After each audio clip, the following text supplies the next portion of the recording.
आपल्या सर्वांनाच बेडरूम मोठं आणि प्रशस्त हवं असतं, पण मुंबईत घर म्हटल्यावर ही गोष्ट सहसा शक्य होत नाही.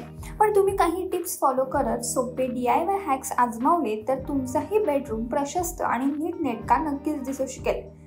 यातील पहिली टिप म्हणजे बेडरूममध्ये वस्तू अस्ताव्यस्त पडलेल्या नसाव्यात. त्याआधी तुम्ही व्यवस्थित ठेवायला शिका. अनेक गोष्टी आपल्याकडे अशा असतात की ज्यांचा वापर होत नाही तर विनाकारण त्या साठवल्या जातात.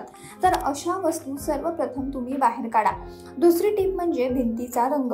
बेडरूमची भिंत सॉफ्ट पेस्टल न्यूट्रल रंगाची असावी. हलक्या रंगामुळे खोली अधिक प्रकाशित दिसतेच, शिवाय मोकळीही दिसते. तिसरी टिप म्हणजे बेडरूम जरी तुमचा छोटा असेल तरी भरपूर सूर्यप्रकाश रूममध्ये येईल अशी व्यवस्था नक्की करा. तसेच तुमचा बेड खिडकीजवळ ठेवा. याने जागा अडली जात नाही आणि बेडरूमही मोठा दिसतो. चौथी टिप म्हणजे तुम्ही फोल्डेबल फर्निचर वापरू शकता. अशाने बेडरूममध्ये अतिरिक्त जागा अडली जात नाही. जेव्हा तुम्हाला गरज असेल तेव्हा तुम्ही हे फोल्डेबल फर्निचर उघडून ते वापरू शकता.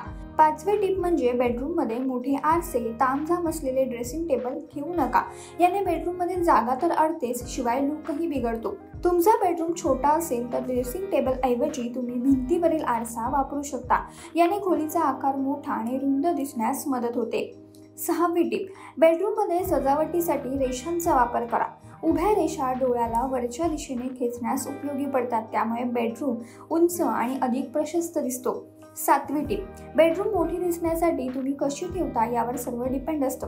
यासाठी तुम्ही बेडरूममधील कर्टन्स, बेड, शोपीस शोभून दिसतील तसेच नाजूकच निवडा.